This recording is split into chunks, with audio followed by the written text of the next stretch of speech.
मी एकटीनं हॉलमध्ये बसून मोबाईल आणि सुकीर्त असेच ती सुरुवात केली आहे. लाईट नाही, पैसे नाहीत, कुठचा तरी जुना आयफोनच होता, पण तरी तो खूप काळ घ्यायचा सगळं लॅपटॉपवरती यायला. लॅपटॉप नव्हता, असं सगळं करत हळूहळू हळूच प्रत्येकाची सुरुवात होते.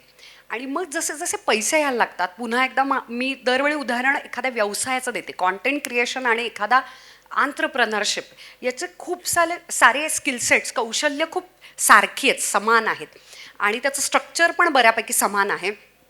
तोच पैसा पुन्हा एकदा त्याच व्यवसायात टाकणे आणि तुमची टीम खूप चांगल्या लोकांना तुम्ही हायर करायला पाहिजे, स्पेशली तुमच्यापेक्षा हुशार लोक आणि वेगवेगळ्या वयोगटातले, वेगवेगळ्या जाती आणि धर्मातून येणारे, वेगवेगळ्या भौगोलिक ठिकाणावरून येणारे आणि मुली मुली पाहिजेतच. एक अतिशय वेगळा पर्स्पेक्टिव्ह मिळतो तुम्हाला.